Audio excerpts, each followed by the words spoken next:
In the heart of what is now a blazing expanse of golden dunes and empty silence, a whisper lingers beneath the winds, a forgotten voice carried across time. This is not just desert. It was once a place of rivers, of kings, of temples, of secrets. Some say history begins in Mesopotamia. Others claim the Nile cradled the first great civilization. But what if a far older story lies buried beneath the sands of the Sahara? A civilization lost, not to time, but to silence. We do not hear about this empire in school books. We see no monuments in museums. And yet, scattered hints persist etched into cave walls, encrypted in ancient maps, and sung in the oral tales of desert tribesmen. This is the tale of the lost empire beneath the Sahara. It begins not with excavation, but with the sky. From orbit, NASA satellites looked down upon the Sahara and saw what the human eye, distracted by sand and myth, had long ignored. Beneath thousands of miles of dry terrain were the ghost rivers, fossilized impressions left by massive waterways that once carved through the land like ancient veins. One such river, now called the Richat, is theorized to have dwarf-like resemblance to the Nile. It may have stretched for over 500 kilometers, nurturing thriving ecosystems more than 5,000 years ago. It is no longer a matter of belief. It's math, it's data, it's geology. And if rivers existed for thousands of years, if lakes bloomed and forests sprawled across what is now a barren ocean of dust, then who lived there? You. See, when we talk about lost civilizations, we often presume myth. But civilizations are not lost. They are buried, forgotten, suppressed. And sometimes they are erased. In the deep caves of Niger in Algeria, prehistoric murals display what can only be described as undeniable evidence. Scenes of life lush, complex, rich. People dance. They herd cattle. They fish in deep water. They hunt. Giraffes and elephants. They wear robes, jewelry, headdresses. These are not savages, but people of culture, people of structure. These murals are estimated to be over 8,000 years old, older than the pyramids. But what makes them chilling is that they are in the middle of nowhere. Endless yellow desert surrounds them. And yet, in these images, water, vegetation, abundance. So the question demands itself. What vanished, and why? Geologists refer to this as the African Humid Period, an epoch lasting from roughly 10,000 BC to 3,000 BC, when the Sahara was green. Rainfall was common. Lakes such as Lake Megachad, one of the largest freshwater bodies in Earth's history, sprawled over hundreds of kilometers. Archaeologists have found numerous tools, axes, spears, rock-carved pots buried beneath sand yet untouched by flame or conquest. These artifacts were not scattered randomly. They were from settlements. And yet, no records of these people exist in historic texts. Why? Is history truly written by the victors, or merely misplaced by the passing of time? Who were these people? A tribal nomadic culture? A kind of proto-civilization before Egypt? Or something more organized? Something more profound? In 2018, French researchers uncovered a grid-like stone structure beneath the desert, aligned astronomically with the stars. It suggested not just shelter but purpose, not just survival but meaning. Similar alignments have been found in the Nabta Playa, a site older than Stonehenge, lying hidden in southern Egypt's desert. A circle of massive stone slabs, precisely arranged to mark celestial events, equinox, solstice, lunar cycles. But who moved the slabs? And why did they care about the stars? All of this beneath the desert. All of this without a name. Civilizations may be forgotten, but the stars remember. Still, perhaps the most controversial clue lies not in the earth, but in imagination. The theory that you've heard in whispers.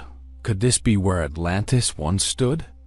The Greek philosopher Plato described Atlantis in vivid detail, an island surrounded by concentric circles of land and water, ruled by a wise and powerful people who misused their technology and were punished by the gods. But what if Atlantis was not an island in the ocean? What if it was on land, a land now swallowed by time? Some point to the rigid structure in Mauritania, also known as the Eye of the Sahara. From above, it is undeniably strange, a perfect, symmetrical series of circular depressions surrounded by mountains, matched eerily to Plato's description. Coincidence? Or forbidden memory? They say the desert never forgets, but the sands of the Sahara don't just remember, they bury. And beneath the dunes of time, there once lived an ocean of green dot. We now call it the Sahara Desert, a scorching, unforgiving land stretching over 9 million square kilometers. But only 6,000 years ago, this same vast openness was teeming with life. Welcome to the Holocene. Wet phase, spanning from roughly 10,000 BCE to 3000 BCE. This era transformed North Africa into a land of rivers, lakes, and forests. A green Sahara, a forgotten paradise. Rain fell regularly across vast plains. Herds of elephants, giraffes, and antelopes moved freely. Massive lakes formed, so large they're now called mega lakes, like prehistoric lake. Mega Chad, once larger than all of today's Great Lakes combined. It was in this flourishing world that humanity thrived. Not just survived, but advanced. Cave paintings, carved into stone walls across Africa, tell this story. These aren't just primitive sketches. They speak.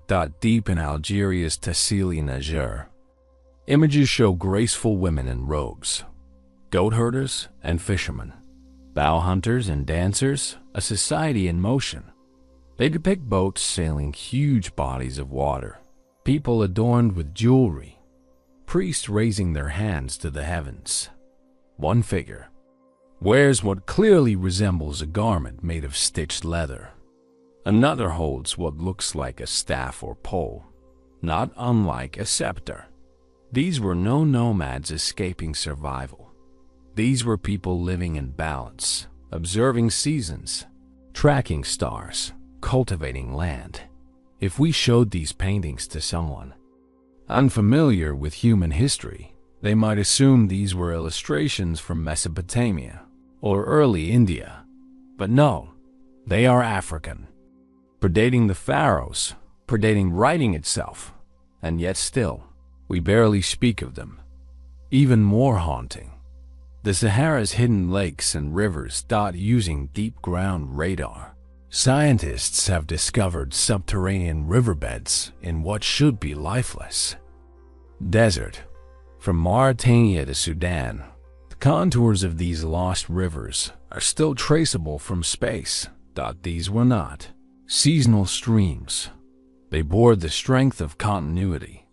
They were life-givers. One of the largest rivers, the Tamanrasset, is believed to have once fed into the Atlantic Ocean during wet periods. Now, it is invisible to the naked eye. Gone. Buried. How can an entire landscape be erased? How can an entire civilization disappear without resistance? The answer lies in silence. Remember, no empire falls overnight. Nature removes gradually.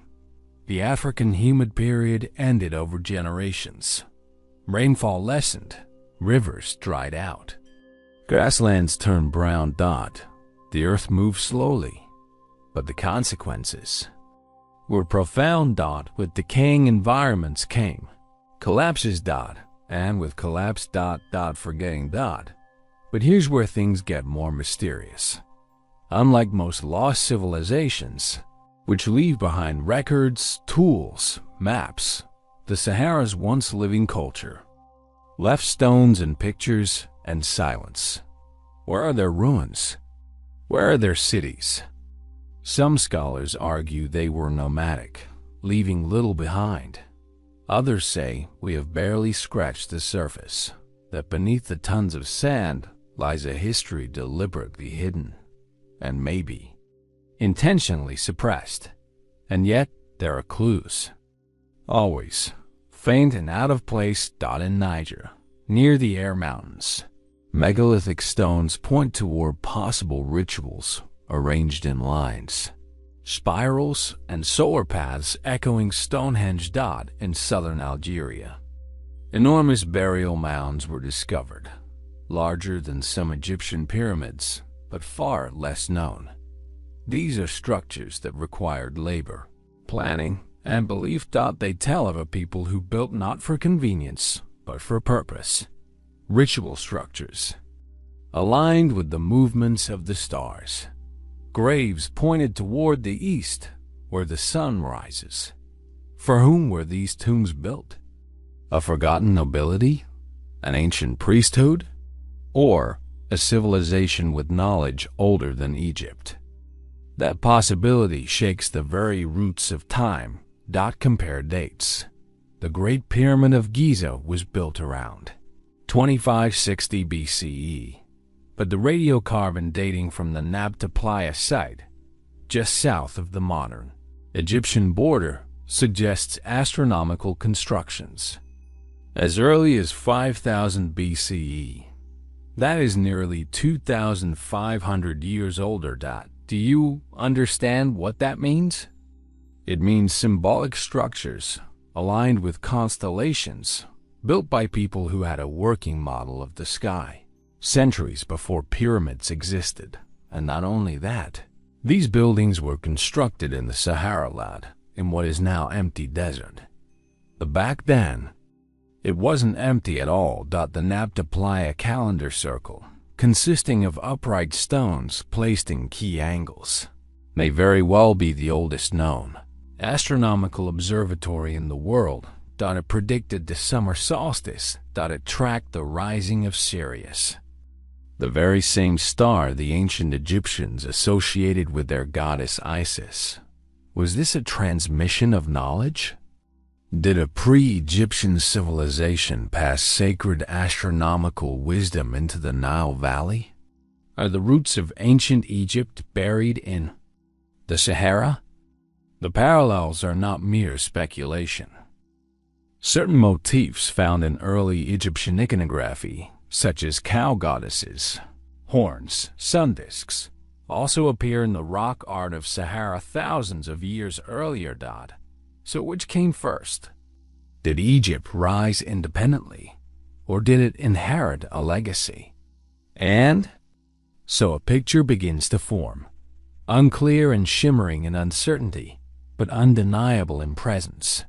A vast green world, full of rivers, lakes, human expression, and sacred timekeeping.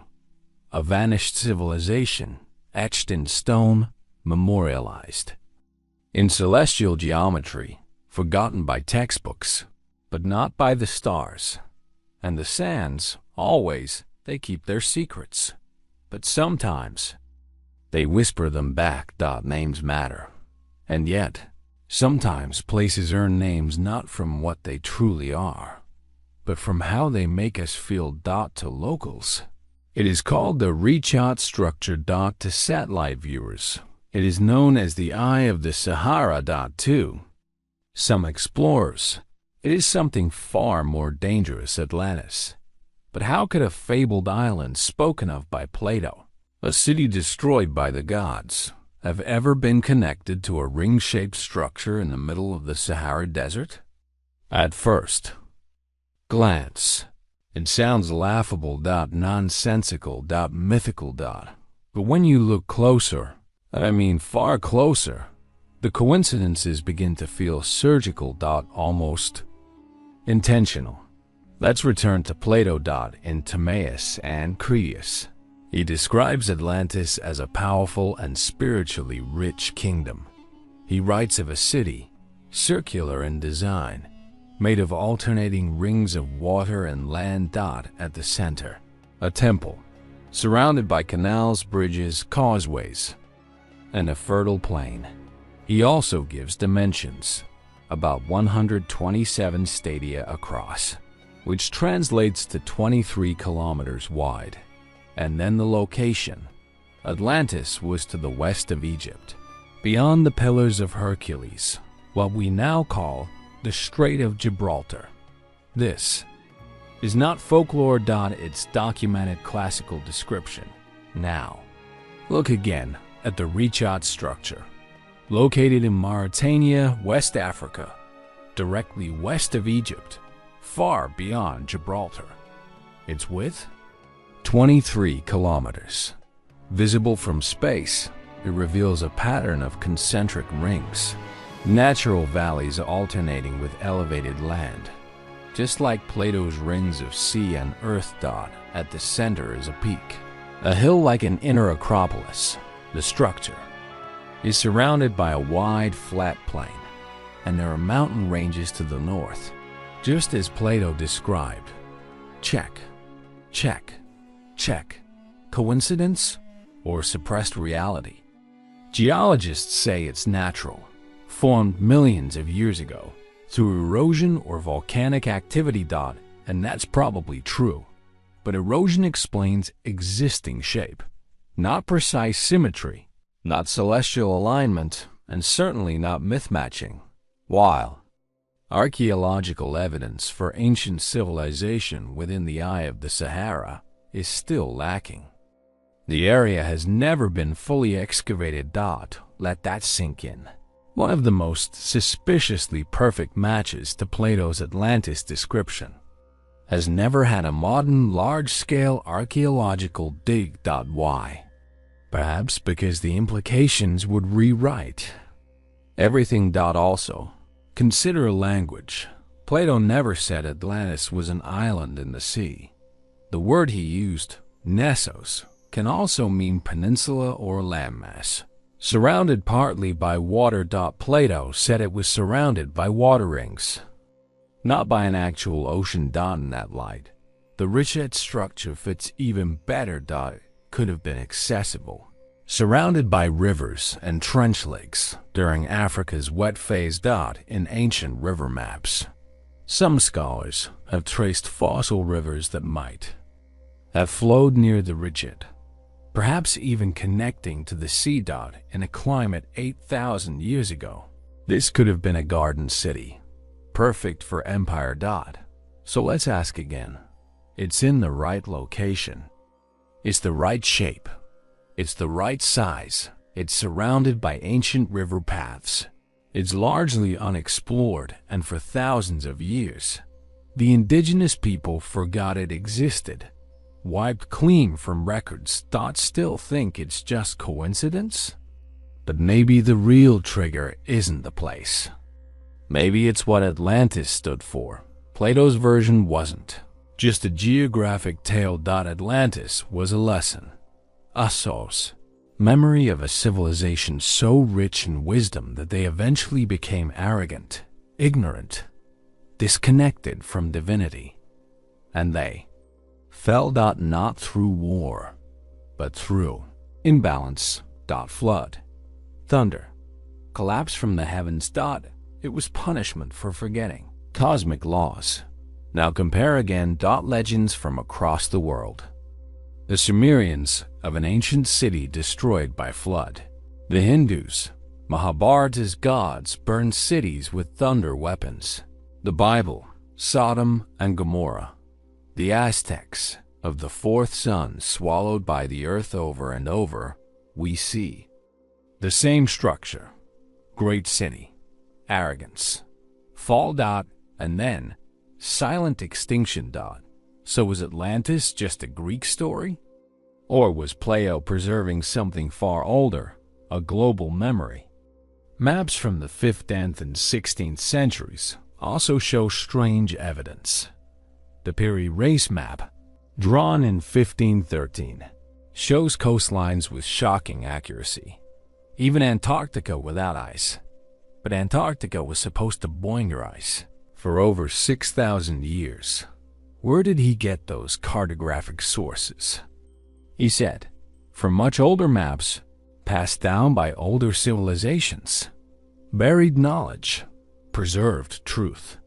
These maps even show inland rivers across Africa, some of which we've only rediscovered through satellites.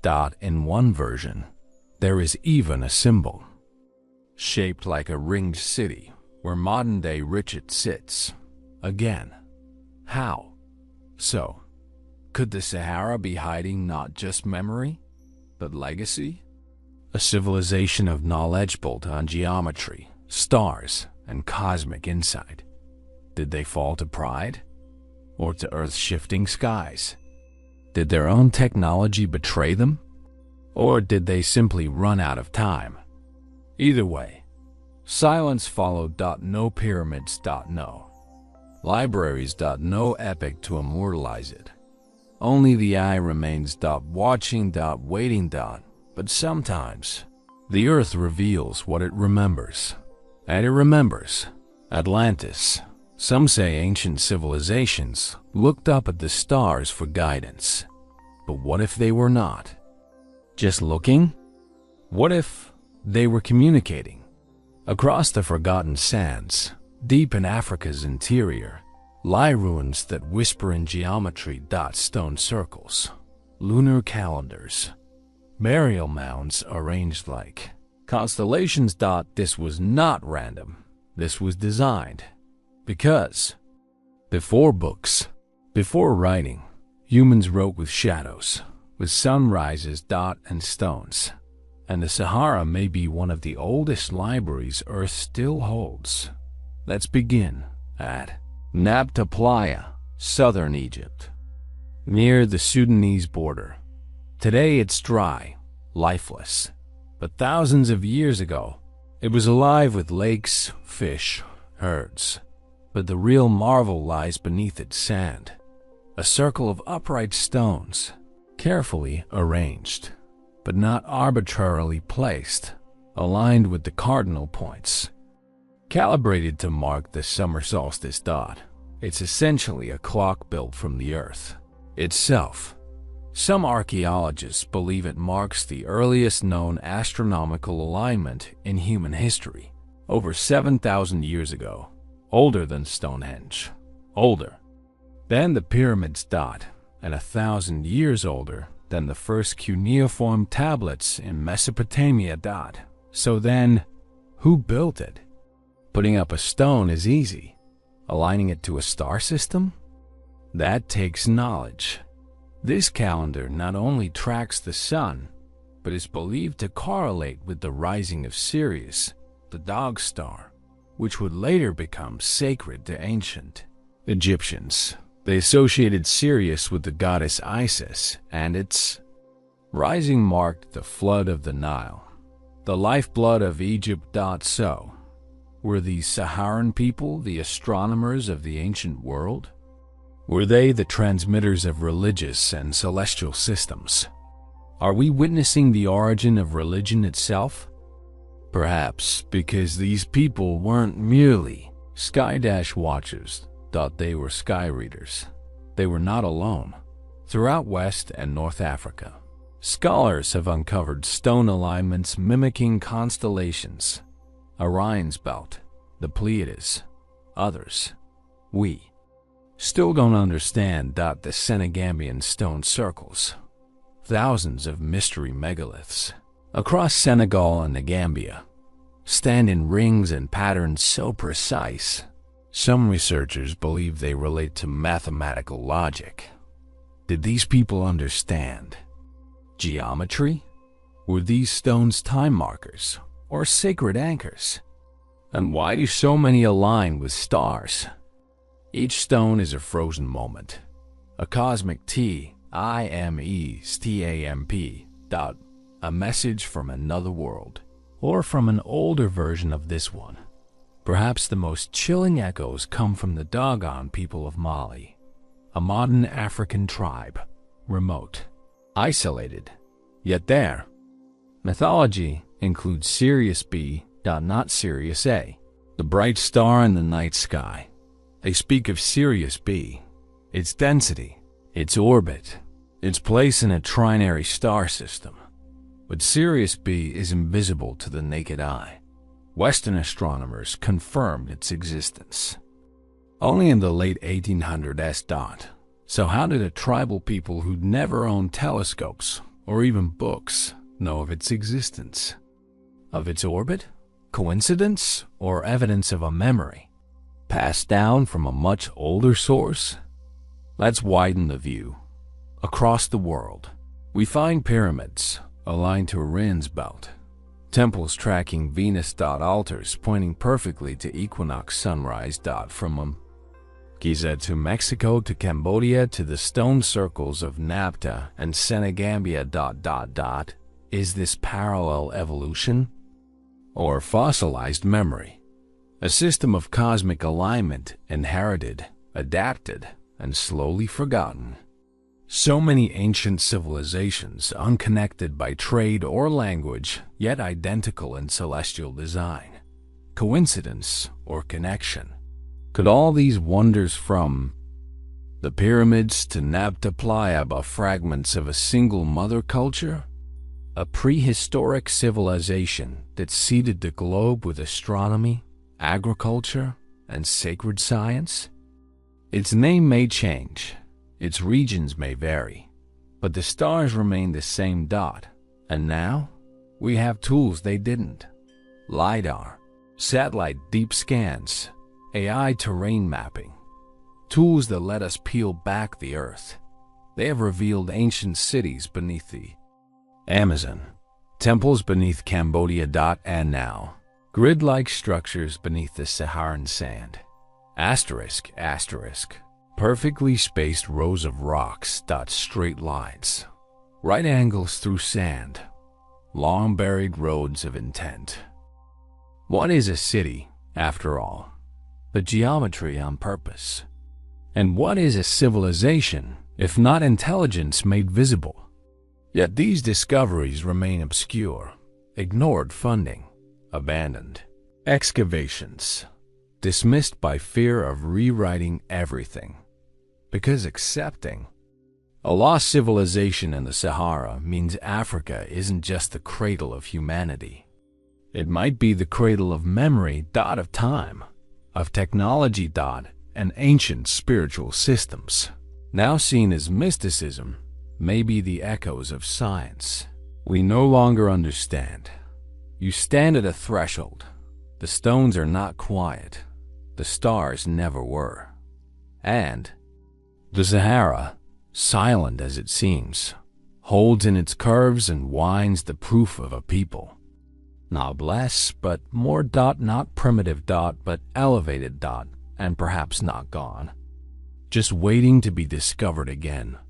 They drift across the dunes like shadows, wrapped in indigo veils, cloaked in silence. To some, they are mystery. To others, myth-made. Real. They are the Tuareg, desert nomads, masters of the Sahara, riders of wind and keepers of fire. But they are not alone. Across North Africa, in the highlands and dry valleys, survive entire lineages of ancient people. The Berbers, Mozabites, Tabu Sanhaja, all carrying echoes of a time even they do not fully remember. And within their stories, passed not on paper, but across generations of breath, lies a history the world overlooked.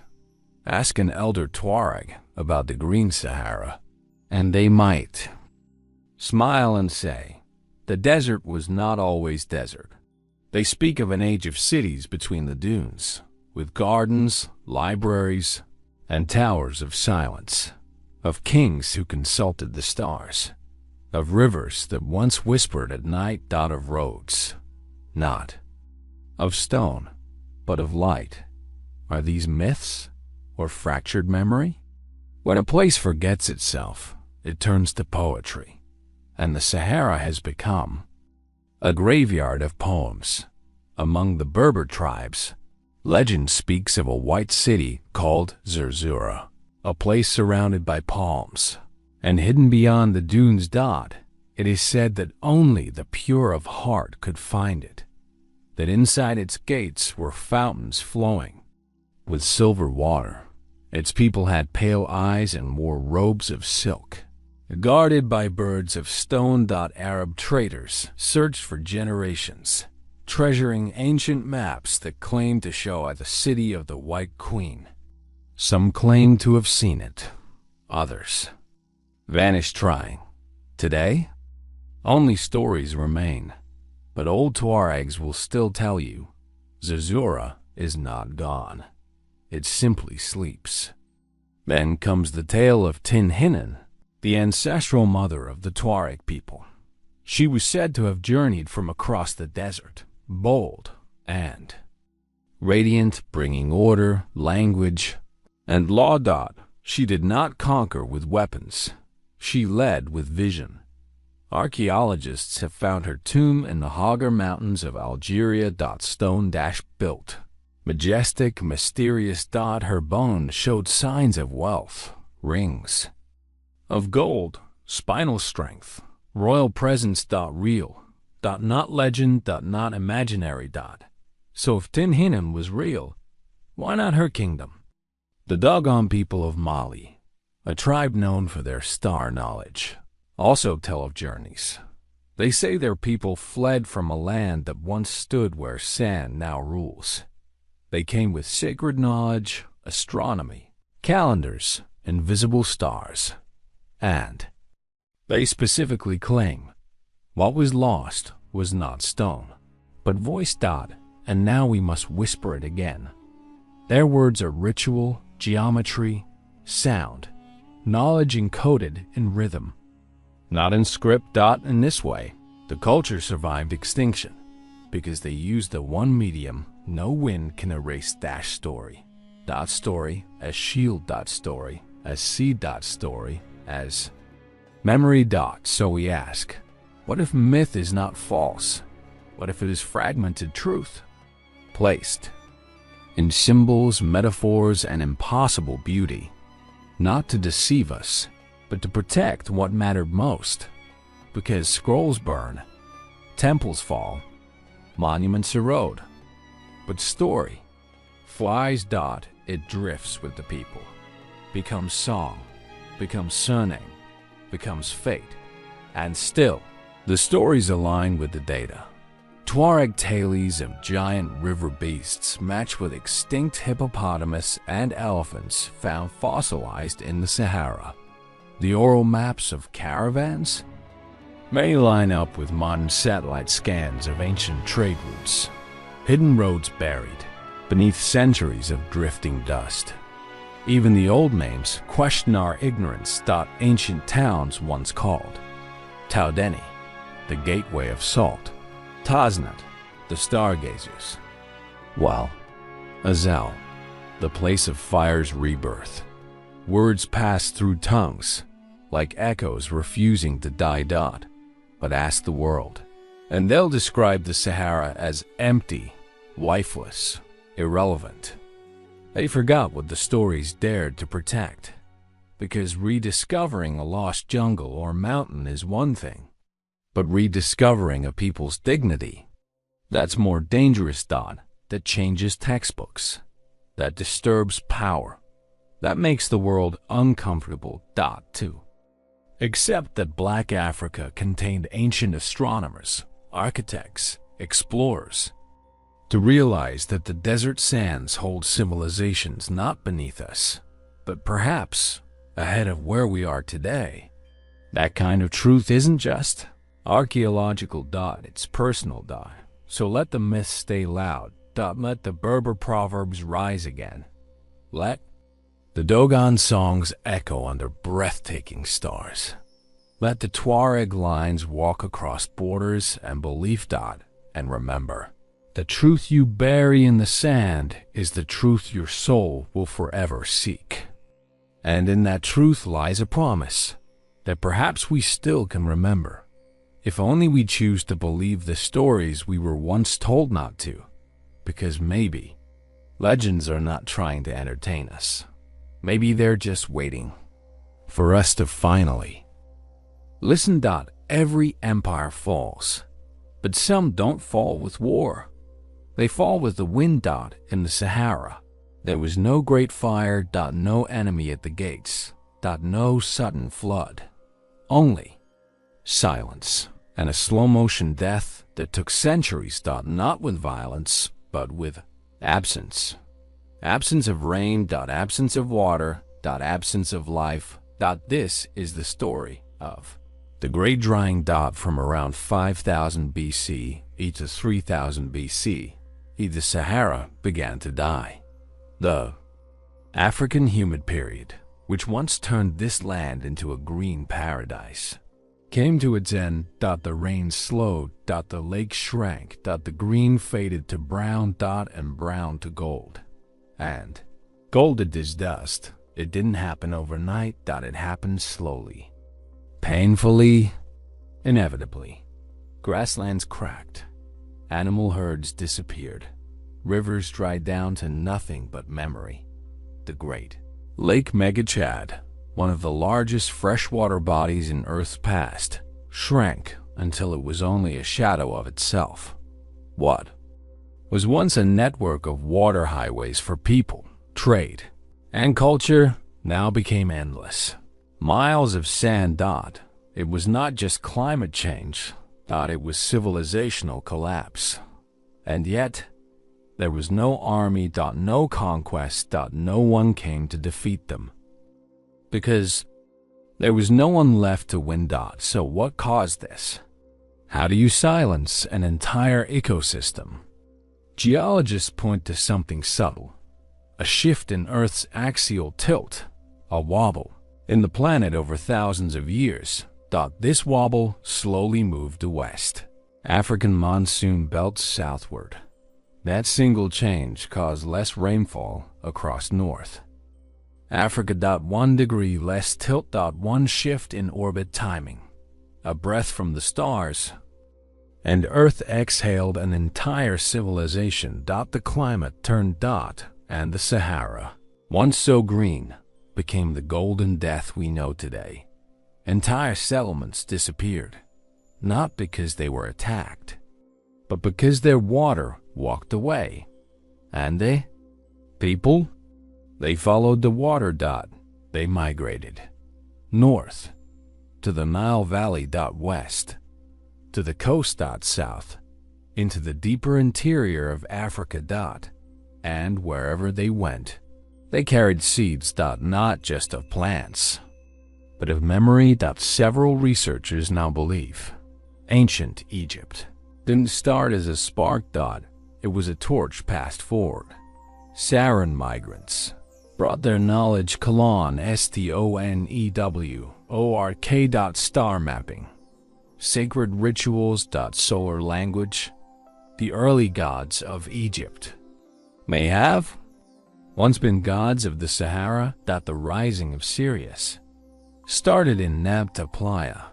Burial mounds with east-facing graves. Kapit at Giza. Solar calendars inherited from the green times. So perhaps Egypt was not a beginning, but a continuation of something even older. But deeper theories exist. Stranger possibilities. Some propose this collapse wasn't natural, but it was not just a shift in the Earth. It was a consequence. Of imbalance. Of spiritual failure. Of forgetting the old ways. Ancient myths from across the globe speak of great floods, fire from the skies, and angry gods. The Mahabharata. The Bible. Popolvuh. Plato. All different voices saying the same thing. When you rise without humility, you fall without mercy. Some theories go further, suggesting that this lost Saharan civilization, perhaps Atlantis itself, had access to energies or wisdom we no longer understand, that their fall came not from groundwater, but from power beyond control. Forgotten technologies. SKY. CRFT. Location based. Resonance. Solar alignments misuse. Wild theories? Yes, but what if the wildest truth is the one we refuse to ask? Even mainstream science says this. Collapse rarely feels like collapse. Until it's over. Roman civilization took just 80 years to go from power to ruin. The Mayan cities? Abandoned in a single generation. The Sahara? A few hundred years, and everything was gone. The ultimate extinction. Not of DNA, not of language. But of identity. No scribes. No stone text. No scrolls survived. Just rock. And sand. And story. And what's most haunting? It could happen again. Because today, we stand on the same edge. Our world is warming. Rain patterns shifting. Fertile lands turning dry. And we ask, what happened back then? But the better question is, what is happening again? Maybe the Sahara doesn't just hold fossils. Maybe it holds a mirror. Caution etched in climate. A scripture of silence. Perhaps the greatest warning isn't in what we find, but in how it was lost. We uncover bones. And monuments. And pots. But we forget the people. The songs. The sorrow. The wisdom they carried. The mistakes repeated. And yet, the dust keeps their whispers. Every time the wind moves across the dunes, it sings a song once heard by kings. Scholars trace satellite footage, but sometimes the answers are audible, not visible. Hidden not in what was left behind. But in what no one asked.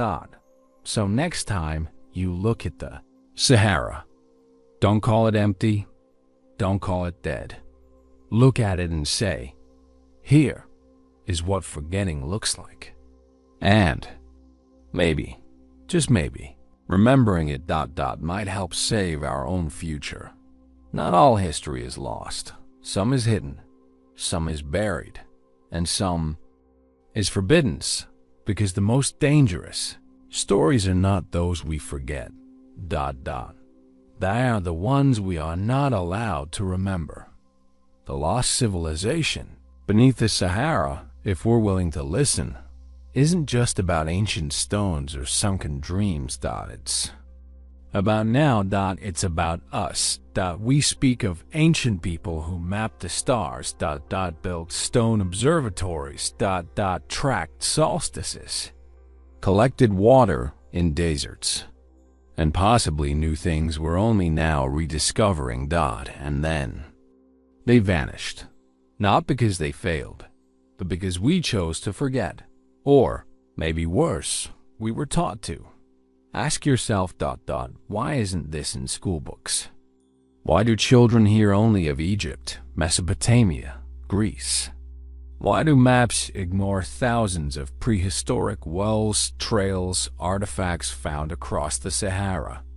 Why are places like Nabta Playa, Tassili Niger, the Richat structure interesting to science, but invisible in education? Why has no major archaeological team been sent on a full dig? Why does mainstream history skip across 6,000 years of African development like it never mattered? It's not simply an oversight. It's a narrative. Because to accept that Africans built megaliths and aligned stones with stars thousands of years before the pyramids is to shift the foundation of who we are. It is to admit that wisdom was never exclusive. Never European. Never modern. It was human. Shared. Past. Buried. Broken. Waiting. Academic institutions are cautious. grants our political. History is curated. Uncomfortable truths challenge power. They force us to realize that people labeled primitive were possibly more advanced in certain ways, spiritually, environmentally, astronomically, than many modern nations. That's not just inconvenient. That's dangerous to the systems that decide what counts as truth. But the Earth doesn't lie. Satellites don't lie. And stone circles don't lie. We now have the technology, the DIDN single quotes T colon LIDAR. Ground penetrating radar, thermal imaging. AI modeling. And what have we found? Ghost cities beneath Amazon jungles, buried. Temples under Cambodian ruins. Entire towns hidden under centuries of flood layer and sand. And in the Sahara, we find grids. Lines. Megaliths. Tombs. Ritual structures. Still untouched. Still waiting. But something deeper matters now. Because today, as our world faces new climate disasters, rising seas, melting glaciers, disappearing rivers, we stare into the mirror the Sahara holds. And we ask, how did they fall? Wrong question. We should be asking, what did they know that we've forgotten? They knew cycles. They knew balance. They knew the stars. They knew the line between science and spirit. They watched the sky, not just to study it, but because they saw it as part of themselves. They didn't fear the future. They prepared for it. Until the sky closed. Until the rain stopped and the silence came. Today, we repeat their same patterns. Overconsumption, disconnection, blind faith in technology, disregard for nature and time. Unlike them, we build towers. But forget the ground they stand on. Like them, we chase power, but ignore the wind's warning. Like them, we forget that the earth always decides who stays. Yet, in remembering their story, there is hope. Because every myth that survived. Every carved rock that remains. Every song passed across the Sahara. Is a thread in a great warning woven from time. And now we hold that thread. You hold it. And the question is, will we listen? Make no mistake, this isn't just a story about the past. This is a message wrapped in myth. A mirror carved in stone. It says, what was lost can be found again. What was buried can rise. And what once fell can teach others to stand. So now, the desert speaks. Not in howling wind. Not in roaring dunes. But in you. In your voice. In your choice to remember. To question. To learn. To tell the tale again. Let them call it myth. Let them laugh. Because truth doesn't need permission. It only needs to be remembered. And perhaps that's the reason this story found you. Because some stories aren't meant to stay buried.